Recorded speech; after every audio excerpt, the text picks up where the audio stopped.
భూమి గగన్కి దండం పెడుతూ నన్ను క్షమించండి, నేను మీతో రాలేను అని చెప్పి అంటూ ఉంటే గగన్ ఎంతో బాధగా అక్కడి నుండి వెళ్ళిపోతాడు. తర్వాత భూమి అక్కడే కుప్పకూలి ఎంతగానో ఏడుస్తూ ఉంటుంది. ఇక అపూర్వ ఒక్కసారిగా భూమి నిర్ణయానికి షాక్ అవుతూ ఉంటుంది.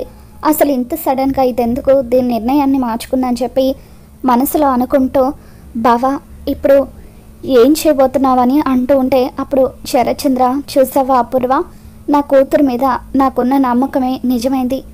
భూమికి ఆ గగన్ గాడి మీద ప్రేమ కంటే నా మీద ఉన్న ప్రేమే ఎక్కువ, అందుకే నా కోసం ఆగిపోయింది అని చెప్పి అంటూ ఉంటాడు.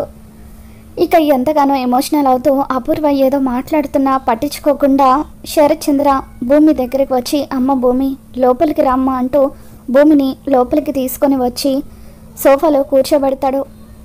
ఈ కాలంలో ఎంతోమంది ప్రేమించిన వాడి కోసం తల్లిదండ్రులను వదిలేసి వెళ్ళిపోతున్నారు, కానీ నువ్వు నా కోసం గగన్కి వస్తానని మాటిచ్చినా కూడా వెళ్ళకుండా ఆగిపోయావంటే నీలాంటి కూతురు నా కడుపున పుట్టడం నిజంగా నా అదృష్టం తల్లి, నా జన్మ ధన్యమైపోయింది అని చెప్పి శరత్చంద్ర ఎంతగానో ఎమోషనల్ అవుతూ ఉంటే నానా మీకు ఈ విషయం అని చెప్పి భూమి అంటూ ఉంటుంది. దాంతో శరత్చంద్ర, నాకు మొత్తం తెలుసమ్మా, నిన్న గగన్ నువ్వు రోడ్డు మీద మాట్లాడుకుంటున్నప్పుడు మీ మాటలు నేను విన్నాను. అప్పుడే నువ్వు గగన్తో వెళ్ళిపోవాలని నిర్ణయించుకున్నట్టు నాకు అర్థమైపోయింది. కానీ నిన్ను ఆపే ప్రయత్నం ఎందుకు చేయలేదో తెలుసా? నీకు గగన్ మీద ఎక్కువ ప్రేమ ఉందో నా మీద ఎక్కువ ప్రేమ ఉందో చూడాలనుకున్నాను, అందుకే నేను టెస్ట్ చేయడానికి నిన్ను ఆపలేదు. కానీ ఈరోజు నీ మీద నేను పెంచుకున్న నమ్మకమే నిజమైంది. చాలా థ్యాంక్స్ తల్లి. ఈ ఆనంద సమయంలో నీకు ఏదైనా ఇవ్వాలని ఉంది. ఆ గగన్ గారిని తప్ప ప్రపంచంలో ఏదైనా కోరుకో, నీ కాళ్ళ దగ్గర తెచ్చి పెడతాను, చెప్పు తల్లి ఏం కావాలని శరత్చంద్ర అడుగుతూ ఉంటాడు. భూమి ఎంతగానో ఎమోషనల్ అవుతూ నాకు ఏం వద్దు నాన్న, జీవితాంతం నా మీద ప్రేమను ఇలాగే ఉంచండి, నాకు అది చాలు అని చెప్పి అంటూ ఉంటే శరత్చంద్ర భూమిని హత్తుకొని ఎంతగానో ఎమోషనల్ అవుతూ ఉంటాడు. ఇక అపూర్వ ఇదంతా చూస్తూ అసలు ఇది ఇంత సడన్గా ఇల్లు వదిలి వెళ్ళిపోకుండా ఎందుకు ఆగిపోయినట్టు, ఎందుకు ఆగిపోయిందో తెలుసుకోవాలి అని చెప్పి అపూర్వ అనుకుంటూ ఉంటుంది. మరోపక్క గగన్ భూమి తనని కాదన్నదన్న బాధతో బార్కి వెళ్ళి ఫుల్లుగా తాగుతూ ఉంటాడు. పదే పదే భూమి మాటల్ని తలుచుకుంటూ గగన్ అలా మందు తాగుతూ అక్కడే స్పృహ కోల్పోతాడు. అదే బార్కి మందు తాగడానికి కృష్ణప్రసాద్ కూడా వస్తాడు. స్పృహ కోల్పోయిన గగన్ని చూస్తూ నాన్న గగన్, రే గగన్ ఏమైందిరా, ఏంటా తాగటం, మరి ఒళ్ళు తెలియనంతగా ఇంతలా తాగేసావేంటి అని చెప్పి కృష్ణప్రసాద్ అంటూ ఉంటే డోంట్ డిస్టర్బ్ అని చెప్పి గగన్ కళ్ళు మూసుకొని మాట్లాడుతూ ఉంటాడు. ఇక అలా మత్తులో ఉన్న గగన్ని కృష్ణప్రసాద్ ఇంటికి తీసుకొని వస్తాడు. అప్పుడు శారద గగన్ని చూసి ఎంతగానో కంగారు పడిపోతూ ఉంటుంది.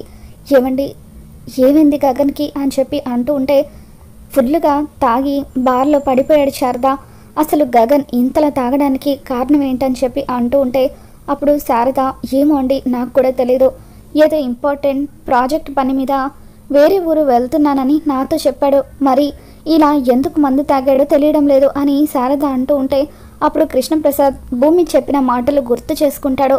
నాకు అర్థమైంది శారద, ఈరోజు రాత్రికి భూమి గగన్ ఇద్దరు కూడా ఊరు వదిలి వెళ్ళిపోయి పెళ్లి చేసుకుందామని నిర్ణయించుకున్నారు.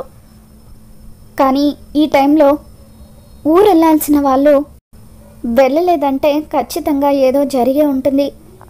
గగన్ స్పృహలోకి వస్తే కానీ ఏం జరిగిందో తెలీదు, నేను వెళ్ళి అక్కడ భూమి సంగతి ఏంటో చూస్తానని చెప్పి కృష్ణప్రసాద్ వెంటనే బయలుదేరి ఇంటికి వస్తాడు.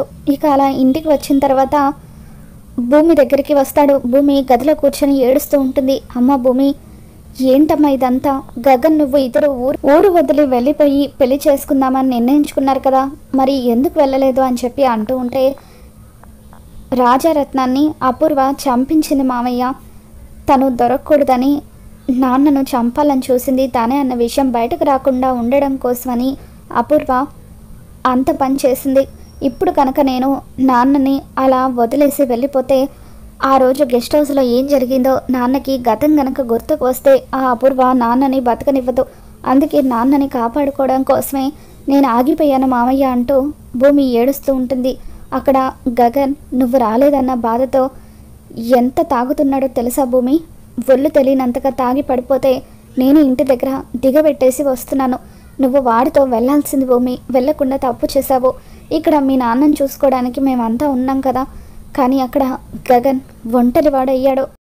ఇప్పటి వరకు శారద దగ్గర ఏ విషయం దాచని వాడు మొట్టమొదటిసారి నీకోసం ప్రాజెక్ట్ పని మీద వెళ్తున్నానని అబద్ధం కూడా చెప్పాడు.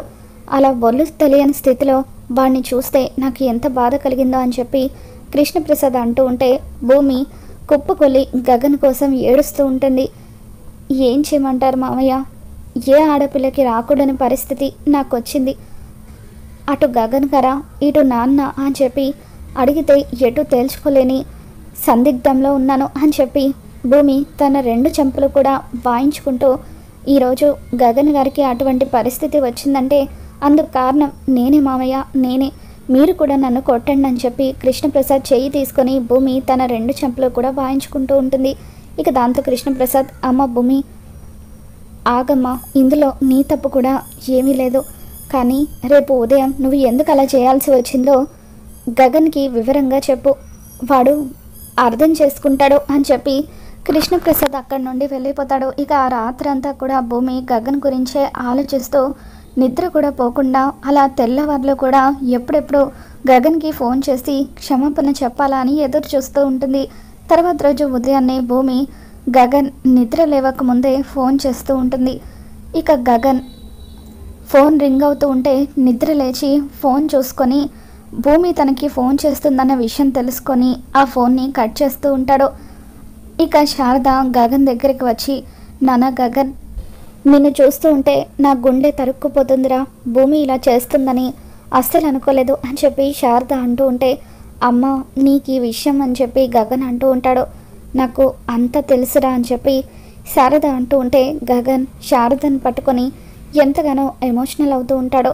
అమ్మ భూమి నాతో వస్తుందని, మేమిద్దరం పెళ్లి చేసుకొని డైరెక్ట్గా నీ దగ్గరికి ఆశీర్వాదం తీసుకోవడానికి వద్దామని నేను ఎన్నో కలలు కన్నాను, కానీ నా కలలన్నిటినీ సమాధి చేస్తూ భూమి నేను రానని నా మొహం మీద చెప్పేసింది.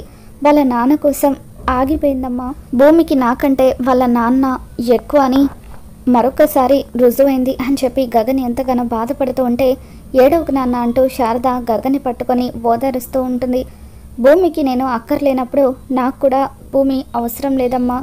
ఈ రోజు నుండి నేను భూమి గురించి ఆలోచించడమే మానేస్తాను, మీకోసం నేను మళ్ళీ మామూలుగా బతికేస్తాను అని చెప్పి గగన్ ఎమోషనల్ అవుతూ ఉంటాడు. భూమి ఫోన్ గగన్ లిఫ్ట్ చేయకపోవడంతో కృష్ణప్రసాద్ శారదకి ఫోన్ చేస్తూ ఉంటాడు. ఫోన్ రింగ్ అవుతూ ఉండడంతో ఇప్పుడే వస్తాను నాన్న అంటూ శారద పక్కకు వచ్చి కృష్ణప్రసాద్తో ఫోన్లో మాట్లాడుతూ ఉంటుంది. శారద భూమి ఫోన్ చేస్తూ ఉంటే వాడు తీయడం లేదు, ఒక్కసారి నువ్వైనా చెప్పు అని అంటూ ఉంటే, ఎందుకు చెప్పాలండి, ఆ భూమికి వీడు అవసరం లేనప్పుడు మాకు కూడా ఆ భూమి అవసరం లేదు. ఇప్పటి వరకు ఎన్నోసార్లు భూమి నా కొడుకుని బాధ పెడుతూనే ఉంది, అయినా సరే వాడు మళ్ళీ మళ్ళీ తన కోసం ఆ ఇంటి గడప తొక్కుతూనే ఉన్నాడు.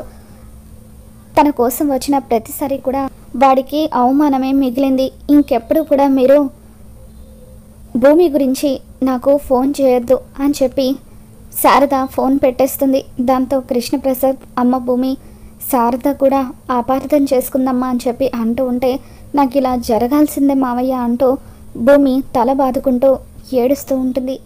మరో పక్క శారద వాళ్ళ దూరపు బంధువు శారదకి ఫోన్ చేస్తాడు. చెప్పండి అన్నయ్య అని శారద మాట్లాడుతూ ఉంటే, అమ్మ శారద ఎలా ఉన్నావమ్మా అని అతను అంటూ ఉంటాడు. బాగున్నాను అన్నయ్య, మీరెలా ఉన్నారు అని అంటూ ఉంటే, నేను బాగున్నానమ్మా, నా కూతురు చదువుకోవడానికి రేపే హైదరాబాద్కి వస్తుంది, మన పూర్ణి చదువుతున్న కాలేజ్లోనే తనకి సీట్ వచ్చింది, 2 రోజుల పాటు మీ ఇంట్లో ఉండనిస్తారా అమ్మ, ఒక 2 రోజుల తర్వాత హాస్టల్ చూసుకొని వెళ్ళిపోతుంది అని చెప్పి అతను అంటూ ఉంటే, హాస్టల్లో ఎందుకన్నయ్య ఉండడం, మన ఇంట్లోనే ఉండి హ్యాపీగా చదువుకోవచ్చు, మనది చాలా పెద్దిల్లు నీకు తెలిసిందే కదా, ఇక్కడ తనకు ఏ లోటు రాకుండా నేను చూసుకుంటాను, చదువు పూర్తయ్యే వరకు తను హ్యాపీగా ఇక్కడే ఉండొచ్చు అని అంటూ ఉంటే, సరే అమ్మా అలా అయితే మీ అడ్రస్ని యమునకిచ్చి అక్కడికి రమ్మని చెప్తాను అని అంటూ ఉంటే, నా కొడుకు గగన్ ఉన్నాడు కదా అన్నయ్య, యమునని స్టేషన్ నుండి తీసుకుని వస్తాడులే అని చెప్పి శారద అంటూ ఉంటుంది. తర్వాత రోజు ఉదయాన్నే గగన్ స్టేషన్కి వెళ్ళి యమునని కారులో ఎక్కించుకొని తీసుకొని వస్తూ ఉంటాడు. ఇక యమున గగన్ని చూడగానే మొదటి చూపులోనే ప్రేమలో పడిపోతుంది. బావా బావా అని చెప్పి పిలుస్తూ గగన్తో మాటలు కలుపుతూ ఉంటుంది. గగన్ మాత్రం తనతో పొడి పొడిగా మాట్లాడుతూ ఉంటాడు. ఏంటి బావా, నేను ఇంత లోడా మాట్లాడుతూ ఉంటే నువ్వు మాత్రం అలా పొడి పొడిగా సమాధానం చెప్తావేంటి, నువ్వు నార్మల్గానే తక్కువ మాట్లాడతావు అనుకుంటా అని చెప్పి యమున అంటూ ఉంటుంది. ఇక అలా గగన్ యమునని కారులో ఎక్కించుకొని తీసుకువస్తూ ఉంటే అటువైపుగా వెళ్తున్న భూమి గగన్ కారులో యమునని చూసి ఒక్కసారిగా షాక్ అవుతూ ఉంటుంది. ఇదేంటి, గగన్ గారి కారులో ఈ అమ్మాయి ఉందేంటి అని చెప్పి భూమి ఒక్కసారిగా షాక్ అవుతూ యమున ఫోటో తీసుకుంటుంది. కృష్ణప్రసాద్ దగ్గరికి వచ్చి, మామయ్య, గగన్ గారి కారులో నేను ఎవరో అమ్మాయిని చూశాను అని చెప్పి ఆ ఫోటోని కృష్ణప్రసాద్కి చూపిస్తూ ఉంటే, ఓ యముననా, తను శారద వాళ్ళ దూర బంధువు, వరుసకి అన్నయ్య అవుతాడు, అతని కూతురే అమ్మ ఈ యమున అని చెప్పి మన గగన్కి మరదలవుతుంది అని అంటూ ఉంటే భూమిలో జలసి మొదలవుతూ ఉంటుంది. కొంప తీసి ఇప్పుడు నా మీద కోపంతో గగన్ గారు ఈ అమ్మాయిని కానీ పెళ్లి చేసుకోరు కదా అని చెప్పి భూమి ఎంతగానో టెన్షన్ పడుతూ ఉంటుంది. మరి యమున రాకతో భూమి గగన్ జీవితాలు ఏ విధంగా మలుపు తిరుగుతాయో రాబోతున్న ఎపిసోడ్లో తెలుసుకుందాం. మరి ఈ వీడియో మీకు నచ్చినట్లయితే ఒక లైక్ చేయండి.